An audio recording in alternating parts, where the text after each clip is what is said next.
inteligencia, que es otra tarea diferente. Hay que enseñarle a que tenga buen conocimiento y buena inteligencia para que tenga buena calidad de vida. La escuela tampoco está colaborando con esta calidad, porque calidad es orden, calidad es eficiencia, calidad es distinción. Él se interesa que saque hacia la más alta nota, 18, con su buena memoria. Inteligencia, porque si fuera inteligente no dañaría al otro, no lo agrediría. Si fuera inteligente sería prudente, si fuera inteligente sería mesurado, si fuera inteligente no hablaría groserías. La inteligencia frena, da razones, da abstracciones, da definiciones y da valores. Y eso no se está promoviendo en la escuela. Sí está promoviéndose el alto conocimiento para que sea competitivo. Y qué felicitación al chico que saca diploma, pero ¿qué hay de demás? Y el otro nivel donde todo papá y mamá debe contribuir es que tenga ética este chico. La ética va por la educación de la motivación, de la autoestima, de la autovalía.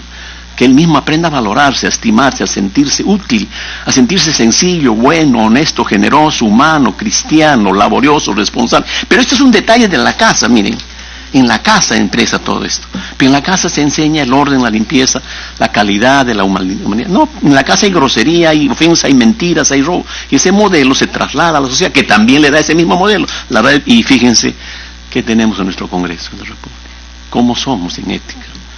Esto no es un tema socialmente solamente de estudiantes, el bullying, es un tema generalizado en toda nuestra realidad cultural, nacional y mundial, como bien lo ha señalado el doctor Cutipé. Es un problema realmente social y mundial. Ahora, ¿qué es lo que planteamos como solución? Algo que se planteó y observé mucho en Leipzig, Alemania, el año 2016, en el Congreso Mundial de Transformación Educativa. 7 países de Asia están con una ley que se llama Escuela para Padres. Durante 6 meses los padres asisten, los que van a ser padres, aunque se casen o no se casen, asisten a una capacitación, una educación para educar y formar a este chico. ¡Qué personalidad! Y eso está promoviéndolo México, en este momento Argentina y Chile. En el momento conversamos la posibilidad de que esto se dé, ¿no? ¿Quieren ustedes enfrentar a la violencia? Ataquemos la raíz. ¿Dónde está el problema? En casa. ¿Qué es lo que debe hacer casa? Educar bien a sus hijos. ¿Y cómo lo va a hacer? Cuando hay todas unas herramientas y personas que realmente entiendan y conozcan esta posibilidad de formar una distintiva calidad de vida en este ser humano. Porque las demás estrategias que están dadas son buenas, pero se puede ya implementar esas estrategias cuando alguien ya ha consolidado y tiene definido este mal carácter, este mal temperamento. Última vez que te pego, nunca más, y la violencia sigue el día siguiente. ¿Creen que las estrategias de mítines, pancartas, movilizaciones, etcétera, solucionan? Más leyes, más cárceles, más patrullas solucionan. Esto discutimos con todos los candidatos a presidente de la República en la Universidad del Pacífico, en la Universidad de Lima, para ver este tema. Y con los candidatos hablamos que la solución era, un candidato decía, para que no haya violencia y no haya corrupción, hay que mejorar la alimentación. O sea, los gordos no seríamos honestos. Y el otro pensó de que, bueno, más cárceles, más patrulleros, y habiendo más, la violencia va a continuar. El día que se movilizó, ni una más, al día siguiente mataron. ¿Cuál es el efecto? Realmente esas estrategias son buenas, en algún momento es la sensibilización, está bien la promoción, pero también la prevención está desde la educación en casa. Ese trabajo es nuestro, esos trabajos son de los profesores, de los psicólogos y de todos aquellos que estamos involucrados con la salud. A ellos se suman muchas tareas que realmente debería hacer. La prensa no colabora. Teniendo este espacio, le hemos solicitado, sí, ya, y la prensa no le interesa esto. ¿Qué le interesa? Nos hemos reunido con toda la prensa. Hemos conversado cuál es su rol y por qué no colaboran. Y bueno, ellos obedecen la línea de dirección de la institución y por lo tanto la prensa dice, es rentable la violencia, hay que promover y divulgar la violencia. Eso le gusta a la gente. Busquemos espacios para moralizar, educar, no, eso no da rentabilidad. Por eso combate, por eso las telenovelas y por eso todo este gran... Si queremos realmente entrar a este sistema, yo los felicito, pero hay que entrar de raíz. Hay mucho por hacer por ello y yo creo que vamos a contribuir. Por ejemplo, hay una ley que es la 29719, ley que promueve la convivencia y violencia, que hasta hoy, desde el 2013, no se implementa porque no tiene presupuesto. ¿Qué dice esta ley? Un psicólogo por colegio. Y no hay ley de violencia y convivencia, ¿no? Ahora bien, el psicólogo educativo en su función de acompañamiento está mal. Mira, la universidad los forma a los psicólogos educativos como segunda especialidad y le dan herramientas de conocimiento sobre aprendizaje. Le dan de conocimiento sobre problemas de aprendizaje, le dan conocimiento sobre estrategias de intervención en los problemas de aprendizaje, pero también le dan herramientas de entrenamiento y conocimiento de terapias para los problemas de aprendizaje, para los problemas de conducta, que es ética, y para los problemas de comportamiento, que es de carácter afectivo, emocional, sentimental, y para los problemas del desempeño intelectual. O sea, ya se les prepara, pero sin embargo, cuando ejercen la tarea, les han limitado. Esto no hagan ustedes, solamente acompañen. Pero si están preparados para ello, y esto es a nivel mundial. Un psicólogo activo mundial tiene competencias para intervenir en estos casos, pero en nuestra consideración no solamente limítense a acompañar, y cuando vean un caso, derívenlo al MINSA, derívenlo a la especialista. ¿Y qué hace mientras tanto? No es mi responsabilidad, yo no hago más allá de lo que está, habiendo sido entrenado para ello, ¿no? Por otro lado, creo que la sociedad tiene que cumplir esta tarea, y que bien que el Congreso de la República colabore con esta nueva tarea y esta nueva voluntad.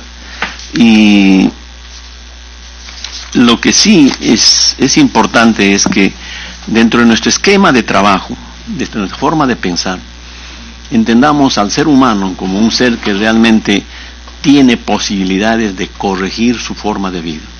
Si no corregimos desde muy pequeño, desde la gestación, desde el embarazo, desde el desarrollo del infante, del niño, para tener una buena personalidad, hagamos lo que hagamos, no va a ser fácil corregir. Haremos un cambio moral en 500 años, una sociedad ética, pero mientras tanto, esta voluntad que se geste desde el conocimiento de los aportes que estamos dando. Conversé con Saavedra y conversé con Bechtler esta posibilidad. Saavedra entendió, dijo, vamos a hacer un proceso de iniciativa de cambio, ¿no? Pero se cambió, se retiró igual que Bechtler. Ahora sabemos quién es el que da el diseño curricular con este modelo, ¿no? La OCDE, el Banco Mundial, y está en el enfoque cognitivista, muy bueno, pero complementemos con un enfoque que también permita el desarrollo de sentimientos, de afectos y de valores éticos y morales. Yo creo que este es nuestro punto de vista del Colegio de Psicólogos de Perú, y que estamos llanos a colaborar en esta tarea, porque si no hacemos nosotros por nuestra realidad y nuestra identidad, continuaremos yo y todos de repente sensibles, irritables, nerviosos, y de repente con problemas éticos, que no es justo, ¿no? Muchas gracias, doctor Belisario. Yo creo que usted se ha copiado de mi papel, ¿eh? Cuando me he parado, se ha copiado, porque en realidad todo lo que usted ha dicho es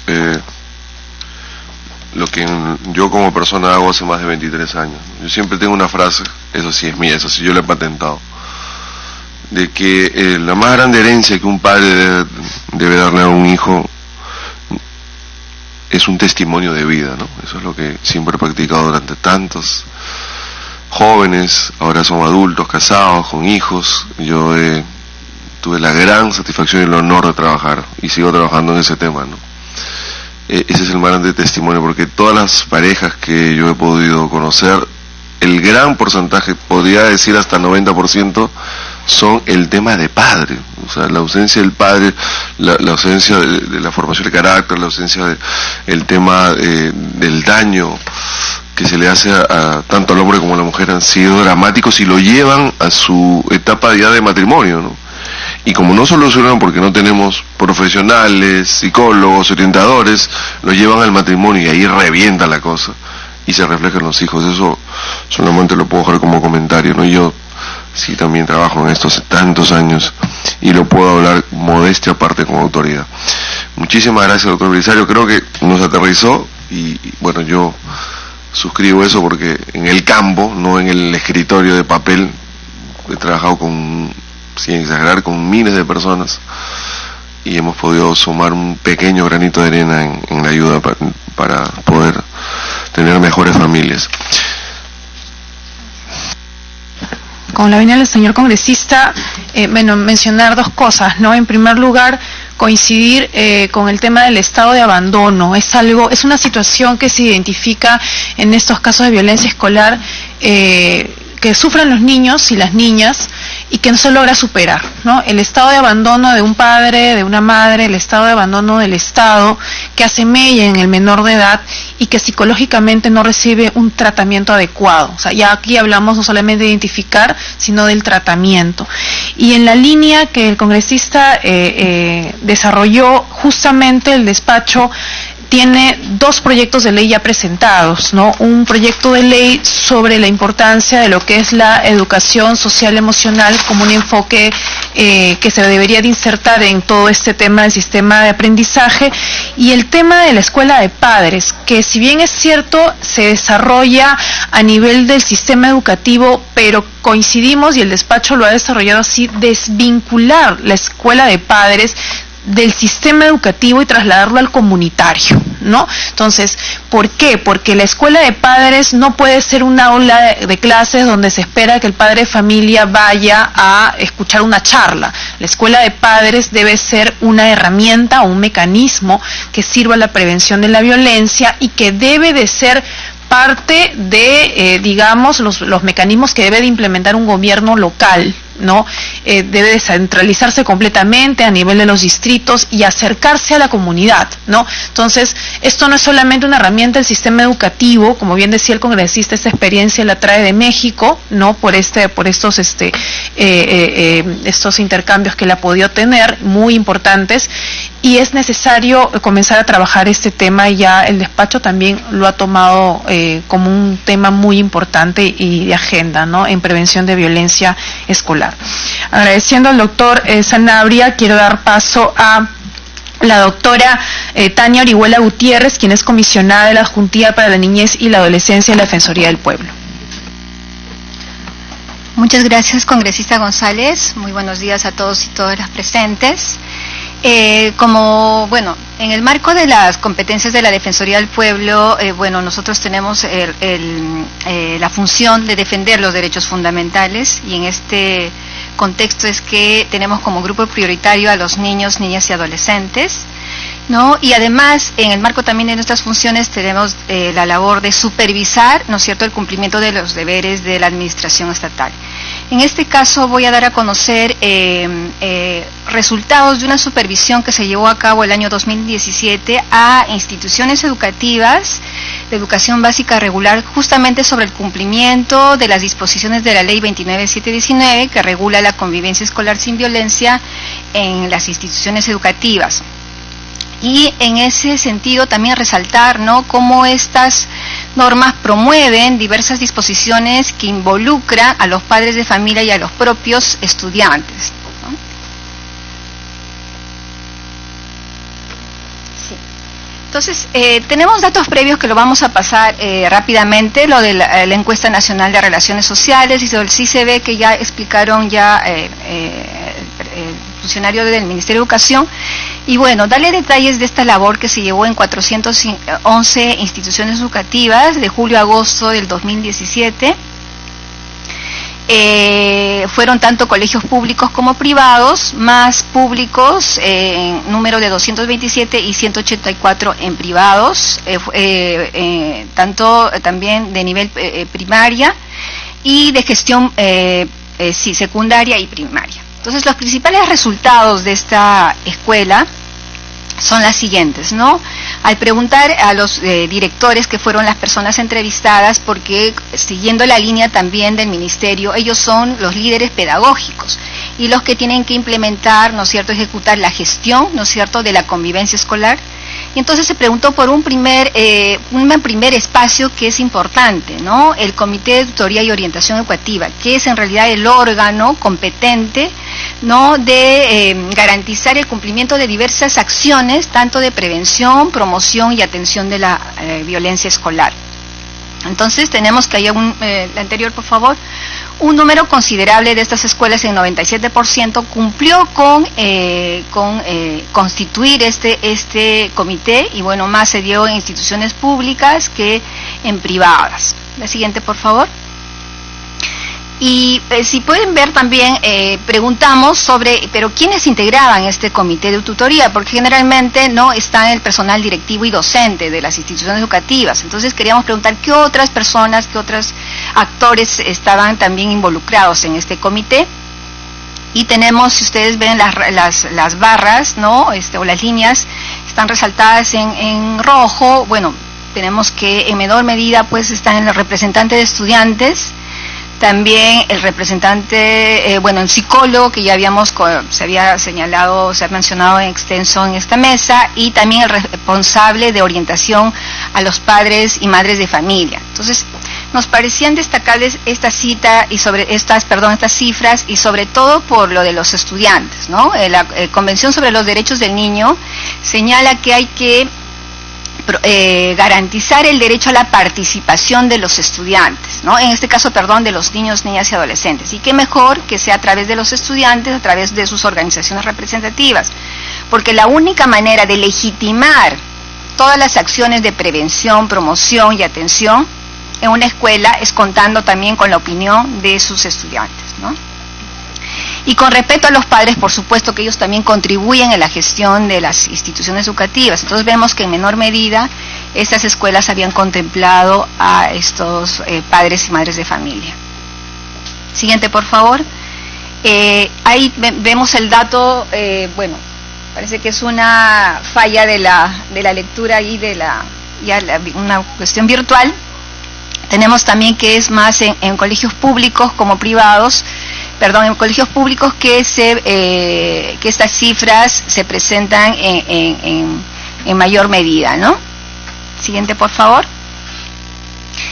Y también preguntamos sobre la elaboración de normas de convivencia, ¿no? No solamente se trataba de preguntar si tenían el comité, sino habían elaborado estas normas de convivencia. Y tenemos que un 95% sí habían cumplido con hacerlo. Siguiente, por favor. Pero en la elaboración de esas normas de convivencia también es importante de que incluyan a los actores de la comunidad educativa, entre ellos, por supuesto, los padres, madres y los estudiantes. Entonces, tenemos que también que un 99% sí habían cumplido con esa participación, ¿no? de la comunidad educativa. Siguiente, por favor. Luego, aparte de ello, nos interesaba saber si se habían difundido estas normas, ¿no? ¿Cómo se va a cumplir algo que se desconoce? Entonces tenemos también un 70% sí cumplieron con publicar estas normas.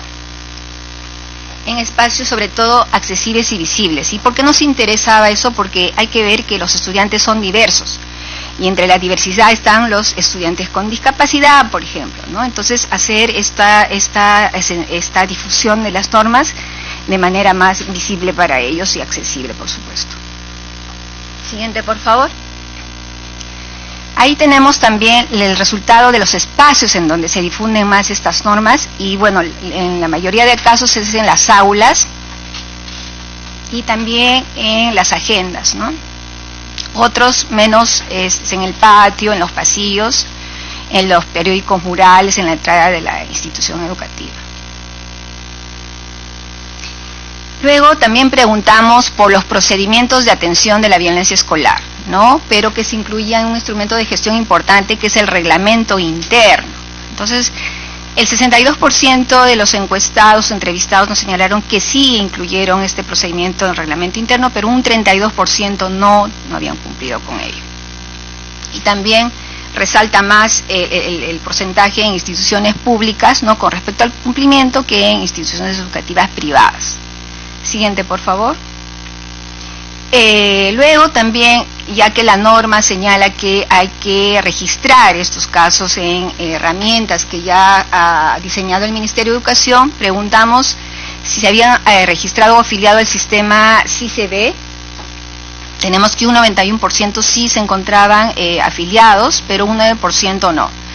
Siguiente, por favor.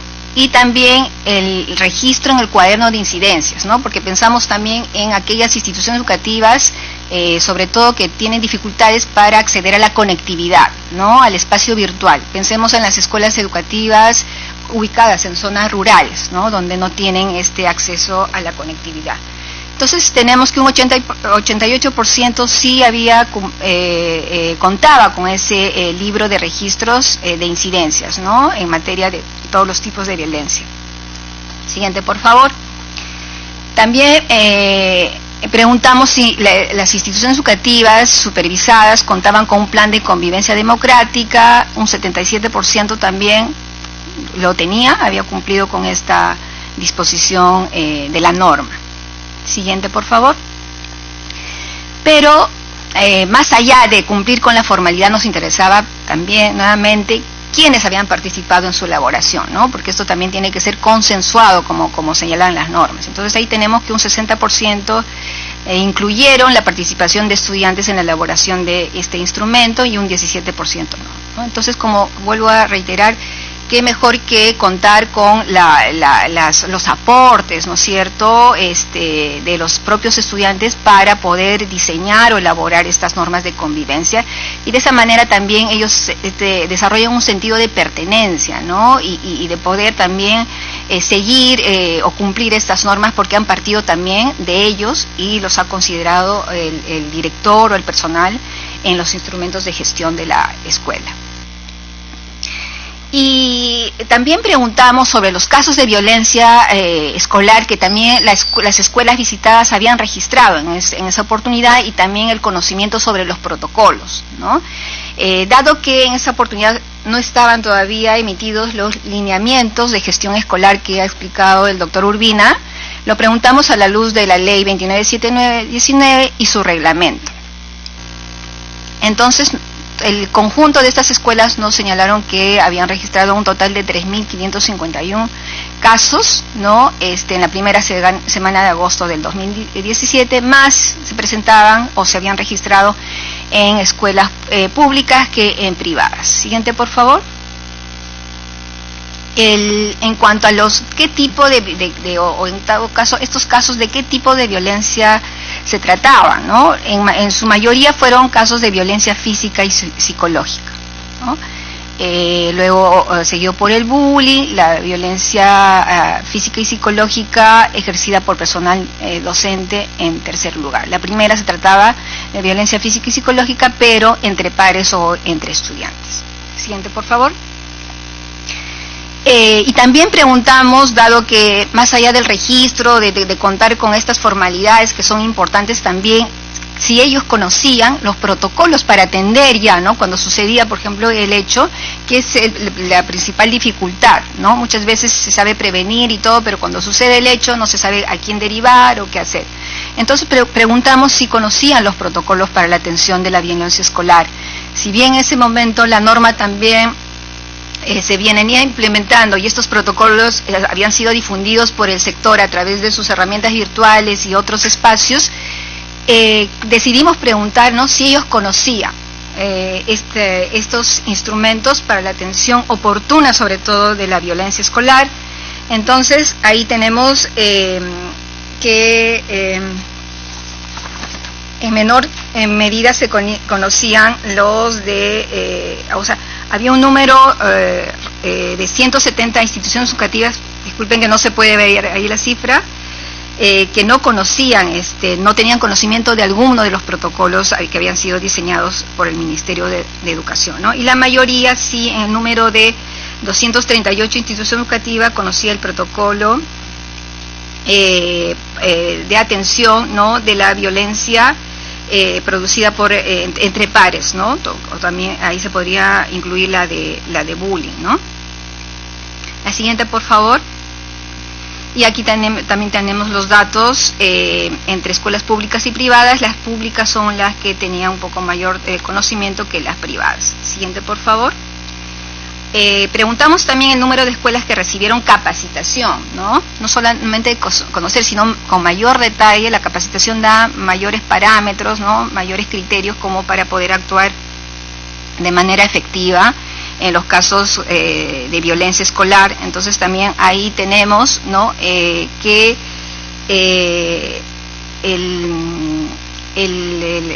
un porcentaje que está en la barra roja, que son 223 escuelas que no había recibido tampoco ningún tipo de capacitación, ¿no? Entonces eso también preocupó en su momento a la Defensoría, y se hizo las recomendaciones pertinentes al Ministerio de Educación. Siguiente, por favor. También preguntamos adicionalmente sobre el número de instituciones que recibieron alguna capacitación para el uso de los protocolos, ¿no?, y por tanto, por ende, atender la violencia escolar. Entonces, también tenemos un porcentaje más alto de que no lo habían hecho, y más en colegios de tipo o de gestión privada. Siguiente, por favor.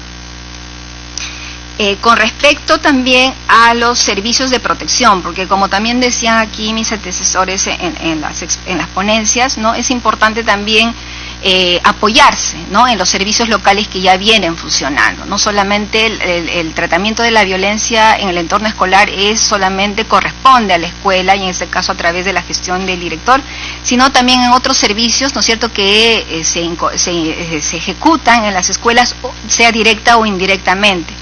Entonces ahí preguntamos si ellos contaban con un directorio de servicios, ¿no?, justamente de la comunidad para la derivación de casos. Un 79% señaló que sí tenían ese listado, esa información, pero un 21% no contaban con esa información. Entonces también eso nos parece importante, porque, como también lo han señalado ustedes previamente, la escuela tiene ciertas funciones, ¿no?, además de las pedagógicas. Entonces, otras ya de tipo más especializado o ante la severidad de una condición que acompaña a un estudiante, que podría ser un trastorno mental u otra situación, ya es responsabilidad de otros sectores, a través de sus servicios respectivos, ¿no es cierto?, brindar la atención pertinente para que pueda atenderse esa situación y dictar las medidas que correspondan. Siguiente, por favor. Y en cuanto a los principales servicios de protección a los cuales ellos referían hoy y también consideraban, pues tenemos la primera y la más cercana para ellos era la comisaría, ¿no? Luego los establecimientos de salud, y como tercer punto tercera institución, los hospitales del MINSA, ¿no? En menor medida los centros de emergencia mujer, fiscalía y por último la Defensoría del Pueblo. Bueno, ustedes saben que tiene una labor distinta de supervisar el funcionamiento o el cumplimiento de deberes. Siguiente, por favor. Pero aparte de esa labor que se realizó el 2017 y que pusimos en conocimiento todos estos resultados a diversos actores, INDECOP, Ministerio de Educación y otros también pertenecientes al Poder Judicial y a la Fiscalía, también actualmente, señor congresista, tenemos una actividad que se llama la Estrategia de Defensa Social. Se viene llevando a cabo y se está llevando a instituciones educativas del ámbito nacional. La siguiente, por favor. Consisten en charlas en las escuelas, pero también en mesas de trabajo con diversos actores, ¿no?, para justamente la atención de los casos, ¿no? Son actores de la Administración de Justicia, Fiscalía, Policía y demás. La población objetivo son tanto estudiantes, padres y madres de familia, personal docente y directivo y funcionarios de todas las instancias de gobierno y también de los sectores. Al final de esta labor de la estrategia Escuela Segura, que es más que para fines de promoción y de prevención de la violencia en las instituciones educativas, vamos a también como Defensoría elaborar un reporte, ¿no?, que lo vamos a alcanzar también a las autoridades pertinentes, entre ellos a su despacho, señor congresista, para que también desde de las competencias que correspondan se pueda hacer algunas recomendaciones.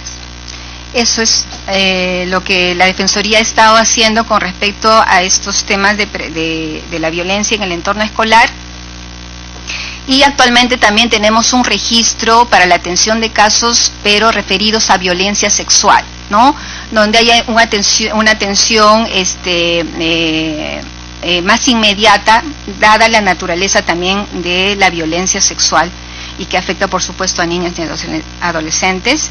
Está implementada ya en la Defensoría del Pueblo desde el año pasado, desde agosto, ¿no?, con los ajustes que correspondan, y eso nos permite también que ante un caso o un pedido de intervención ante casos de esta naturaleza, nosotros podamos derivar de manera inmediata y articular con los sectores que correspondan para tanto la investigación, la atención, pero también la recuperación de las víctimas. Gracias. Muchas gracias, doctora Tania. El lunes vamos a estar ahí con el defensor también. Tenemos ya una cita programada hace mucho tiempo. Gracias, doctora Tania.